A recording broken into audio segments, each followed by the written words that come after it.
Hi everybody, welcome back to the channel, and this week just a further follow-up to my Hastings Homebrew project, just to share with you a mock setup of how I think things will start to look as I put my rules and terrain together.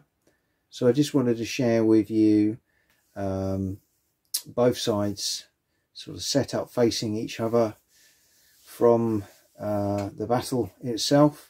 And I hope you enjoy what you see. Obviously any comments would be gratefully appreciated, but this is a sort of culmination of getting together the two adversaries, the Normans and the Saxons, and lots of research is ongoing just to try and get the terrain right, the layout right, and ultimately then devising some really simple one-page rules so that we can play the battle.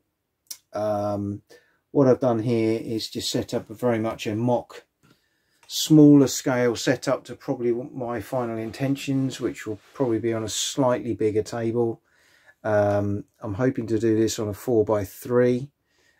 This is probably only 2.5 by 2.5 square, which I've got set up in my Wargames room, but it's just to give you a flavour of kind of what we're looking at here. So we're looking from the Norman lines across to the setup of the Saxons over here on top of the hill and the heights. We've got wooded terrain on the right flank of the English line, and what will be some marshy terrain on the left flank of what is the Bretons, here on the left flank of the Norman line. So you'll remember that I've done the Bretons with little green marks on the backs of the bases, the Norman larger contingent with red, and the Flemish, the smaller of the three contingents, in blue. And what I hope to do then is be able to find easy ways to maneuver those around the table, and it's going to be a lot easier to see who is linked to who during the game itself. In terms of the setup, of course everyone has their own feelings on how it should be set up, in terms of how high was the hill, where was the Malphos, was there marshy terrain, was it difficult terrain to climb up, how deep was the English line, was reinforcements available, what firepower did both sides have. There are so many questions that frankly we've got a lot of mixed answers about in the textbooks. I hope to have this English line in 2 ranks, 6 deep, on the table eventually. As I say, it'll be a wider table with a wider hill.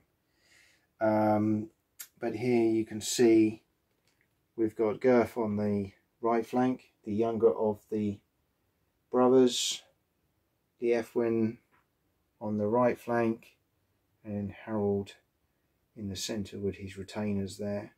On the front we've got the housecarls, and then as we go back we've got a mixture of greater Fyrd and lesser Fyrd, slightly different sort of quality of troops depending on what you're looking at there.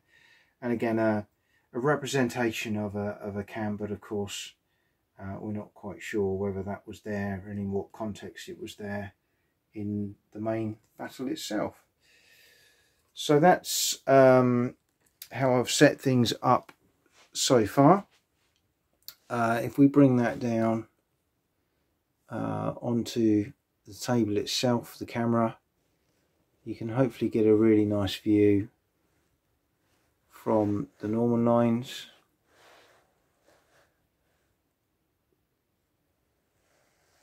And I'll come across here to the Bretons as well. And you can see kind of from the Breton line, looking up at the hill, the English, certainly from here, do look higher up and very much a solid shield wall that they face in their advance up that hill for this decisive battle. So I'm just going to turn the camera around and show you the view also from the English lines looking at the Normans, and we'll wrap things up. So here we are from behind the shield wall in the English lines. If we take that forward slightly, you'll be able to see those a bit better.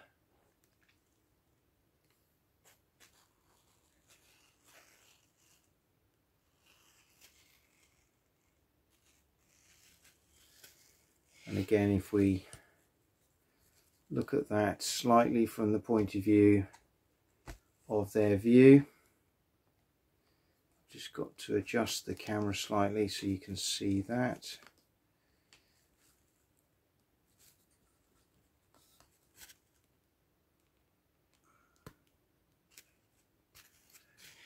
Hopefully you can see they're kind of looking down on the Norman lines there in the distance.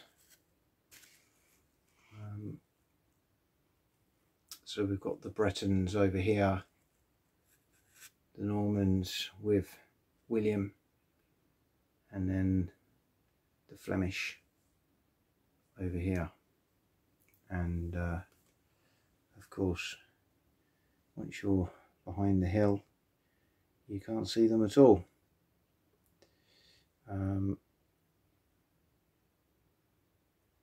One of the things that often is missed in war games is the terrain, the impact of the terrain,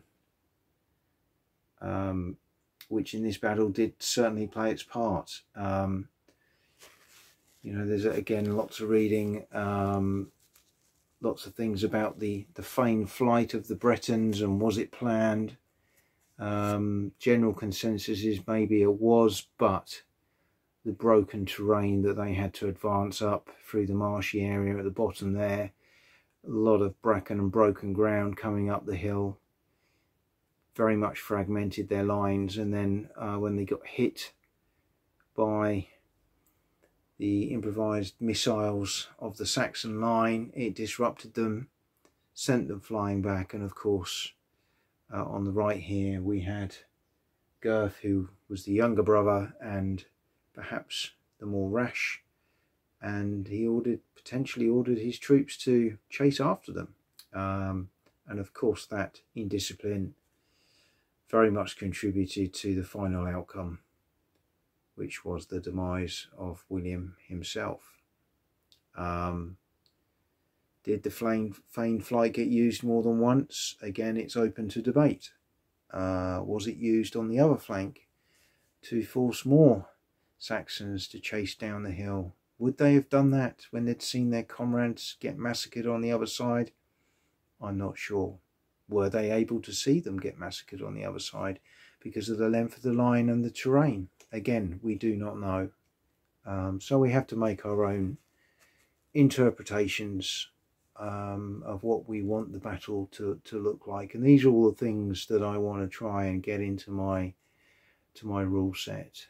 The same as William, you know, having two horses taken down underneath him, very much in the danger. There's always a chance that he's going to get killed in this battle. Of course, he survived the real one, but this is a war game, so there has to be that element that if you throw him in, he's a great morale booster, but of course he's a risk, at risk, and if he dies, the army morale is likely to collapse quite quickly, I would suspect. These guys were a long way from home, and their morale would have been good, but losing their leader, it would have become brittle. So just two of a number of considerations. So one area that I'm quite sure I want to implement in my rules is a firepower limitation, both for the Normans and the English. So I'm thinking that the Normans' firepower should probably run 3 to 4 turns with a possibility of replenishment later in the battle. And importantly, probably casualty wise, maybe impacting 10% of the English line, maybe more likely to do lots of disruption, certainly later in the battle, which in turn will allow fresh Norman units to have a better chance of penetrating the shield wall. In terms of retaliation, again, I think the English would probably only retaliate at very, very close range.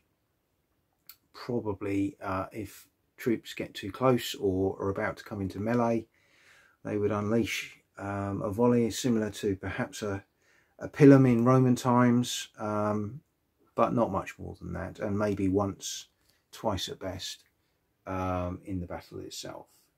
But again, it would have an impact on the advancing Normans to disrupt them, maybe some casualties, but more importantly probably putting some minuses into play in combat itself. So again, would have an impact from that point of view.